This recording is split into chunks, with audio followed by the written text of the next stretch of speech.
Yeah. Did you syndicate to other people outside of the fights to do it?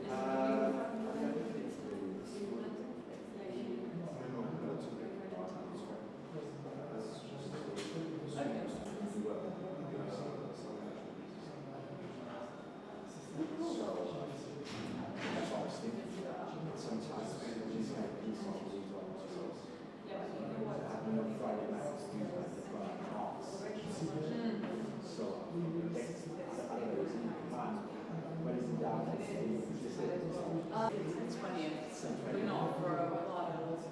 Yeah, I mean, let's say if I were to speak to someone who's asked to say peace on I mean, that's not if I don't know if it's going to be a lot of things. What, to extend his trip? No. Just to do actually do it. Yeah, I think that should be a nice project. Yeah, just keep me posted if anyone goes for it. Alright. Okay. Then Monday. Okay. Yeah.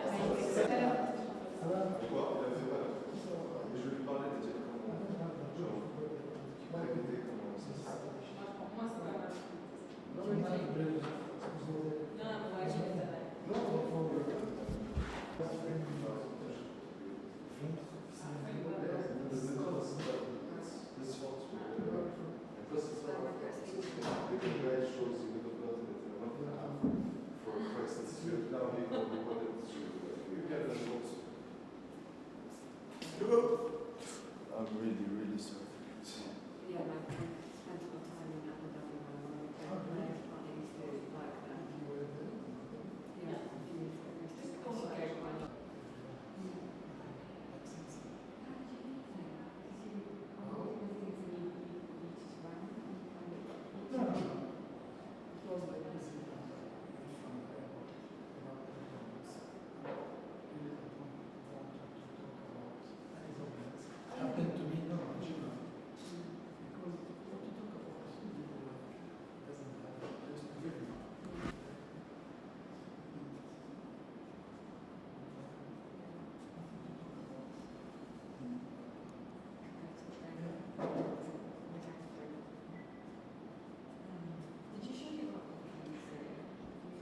Syria before the revolution. Yes. I'm asking about. After the revolution, my first show was in Dubai. Yeah. Before, then in Syria. And this is my second show here in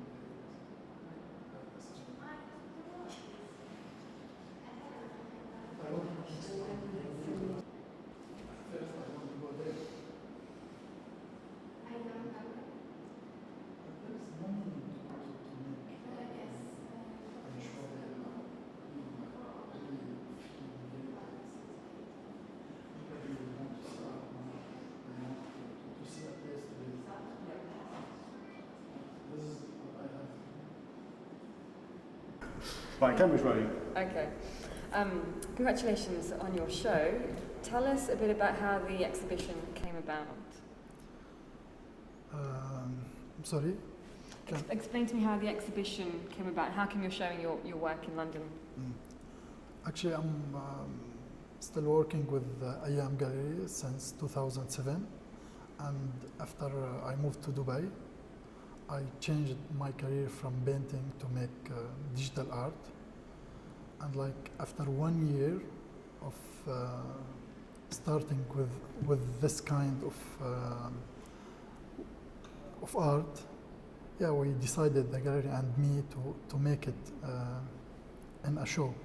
So the first one was in Dubai like 1 year ago, and this is the second one here and in Beirut. And I guess you must be very excited to show your art in Britain. How do you think people will receive it? Actually, I can't use this kind of words like excited or happy, because I'm talking about a bad topic or a sad situation in my country. So yeah, I want to do that everywhere. I want to talk about Syria in an artistic way.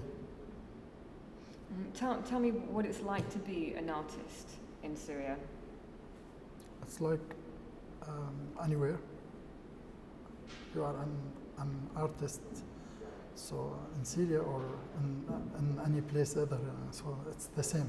Is there a big art community there? And Yeah, there is, but not like in Europe.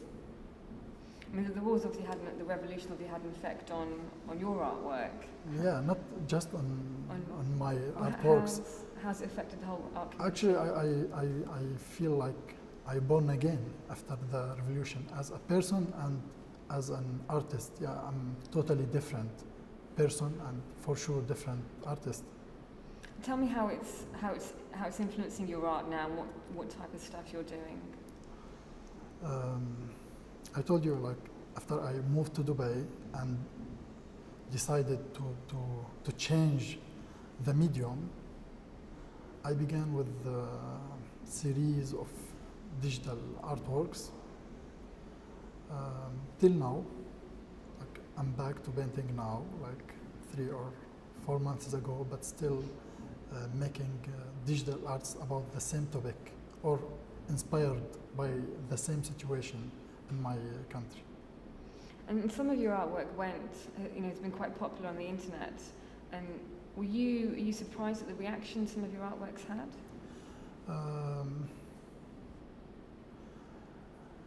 In some moment, yes, I surprised. But then I want that, and I'm working for that. So why not? And you've shown previous artwork in Syria before, but you haven't shown, I guess, this collection here. What do you think the response would be if this was shown over there?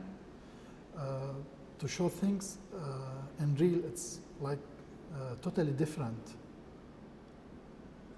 Because all the time people like see it on the internet or in small sizes, but I'm working on the texture of the artworks, so just on the real show you can see it, and it makes sense about that. Do you have a certain message that you're trying to convey through your artwork, or is it just how you're feeling? No, I'm an artist. I don't want to send clear messages, but I want to do my best. And just tell me a bit more about the sort of art community in Syria. Are you in touch with people there still who are still actively making art and showing art? How are they sort of experiencing what's going on over there? And Actually, almost like all now is out of Syria. Okay. Yeah, like 90% of the artists like fled out of Syria because there is no work to earn money or to eat. So yeah, I still like in connection with all of them, but more I have connection more with the photographers who are still there in Syria and send me high-res images from the inside. I can't credit their name all the time. It's still dangerous for them. What would happen if you? I'll do you well, just rustling the mic here, thank you. If you took this exhibition to Syria, tell me about. Is that something you'd want to do? How would you feel about that? About taking these works to there and. Sorry, showing can you repeat? Yeah, how would you? We were talking earlier about. I said, would you go back and show your artwork? I just want to discuss that again with you. And yeah, I think now like art doesn't make sense for people there because death like still every moment in Syria. But as an artist, I'm not a soldier. This is how I can fight, and not against political or regimes, but how I can fight to support people there, and that's it. And do you wish one day, do you hope one day to go back and show Yeah, your for work? sure. As any Syrian, yeah, I wish I can go there and I can like make art in the streets there with them, but you know, I can't. And can you talk me through some of your some of the pieces that you've got on display here? That one's a good one. What's the significance of this? Maybe talk us through that one because we see it in short. Well, this one, yeah. So tell me a bit about this piece behind you here and sort of what it represents to you. Actually, this one for me still not an artworks. It's like an artist political statement, but I make it in an artistic way. I used like the Arabic calligraphy to say United Nation and the black one, and the United States here and the green one, and Russia, United Russia and the red one. It's the colors of like almost Arabs' flags, but for me it talks about free Syria and talks about the struggle of the international powers on the Syrian land. All of them doesn't support Syrian freedom, but just like looking for their own benefits there. And what's the feedback you've had on your artwork? Do you take notice of what people back home in Syria are saying about your artwork? Sorry?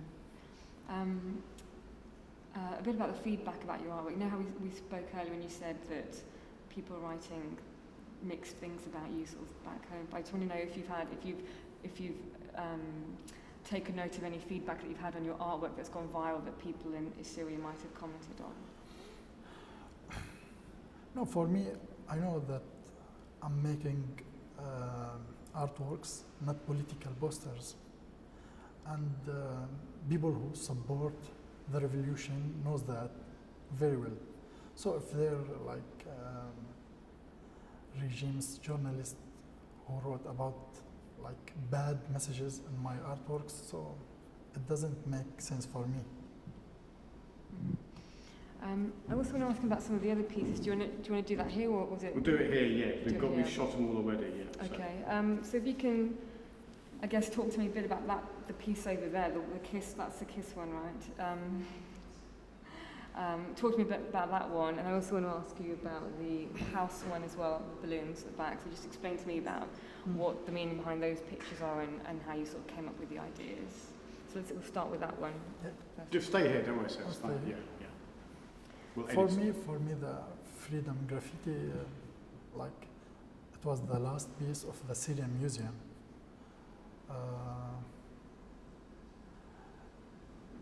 Like all of those artworks talk about the line between tragedy and comedy. So how can you like mix Matisse with the background of destruction in Syria? Why not if you can get more attention? Let's do that again. So that's referred to as the graffiti one? No, that's the kiss, Matisse, the kiss. Yes, it's like it's a part of Wait a second, the series. Okay. No, that is the only person in that. Okay, so let's do that Let's one. go again. Explain to me a bit about the About the kiss. kiss, yeah. Yeah, it talks about the line between like tragedy and comedy, and how you can like make art in this case. So it talks about like the hope that people can fight against war with making love painting. So I used this one because it's very famous. So you can like, as an artistic trick, you can get more attention. Yeah, I know it's dangerous to do that because maybe it will be funny, but not in the Syrian situation. Okay, and Hang on, stop. And yours.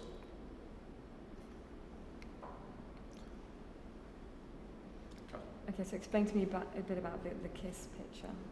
Actually, this piece, like the last one, it was the last one from the Syrian Museum series. I began with Mona Lisa and Goya and Matisse, and at the end I used this one. But for me, it was like playing on the line between tragedy and comedy. So when you get Matisse painting and mix it with the destruction of Syria, you will find something strange. So why not? Because I want to make more attention about that, but in an artistic way. And want to talk about how people can take care about humanity, iconic painting all the time, but they can't make it about the reality now in Syria. But in the case one, it was like talking about how can people fight against war by making, for example, the kiss painting over the destroyed building. Okay. And then explain to me a bit about the balloons. The Bon Voyage. Yeah, the Bon Voyage. Actually, the idea came out from the Up movie and how people looking for hope all the time. I look for it in this series, but in sadness feeling, because people who were living in this building can't find any place to live now, even in the exile. And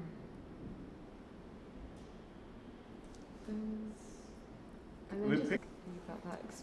Yeah, the same technique to look for like famous icons everywhere and use it to get the common language.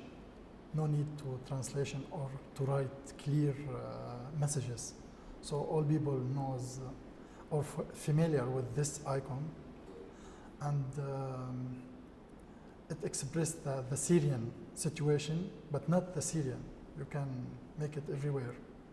So whenever you find weapons, you will find people escape or flee away. And then what will happen to this exhibition? It will be here and it's showing in Beirut at the same time. Yes. And then what are your plans sort of after that? Now, nothing. Is there any other collection that you're starting to work on or you're thinking about? Because now I'm going back to painting, so I don't know what to do in the future. But I think I will continue on the same topic, but in like another way. Okay. I think that's about it. Oh, and then just one final question. How have your sort of friends and family reacted to your exhibition and to your artwork? They support me for sure. Even my gallery, the same. So yeah, I'm in the safe side in this condition. Okay. And do you have any favourite pieces, or are they all kind of any ones that mean sort of more to you than? Actually, no. There's nothing special for me because I'm talking about like a very complicated situations. So every time you are talking about this happens or this, so you feel another emotions. Okay. Well, thank you very much. Thank you. Thank you. Thank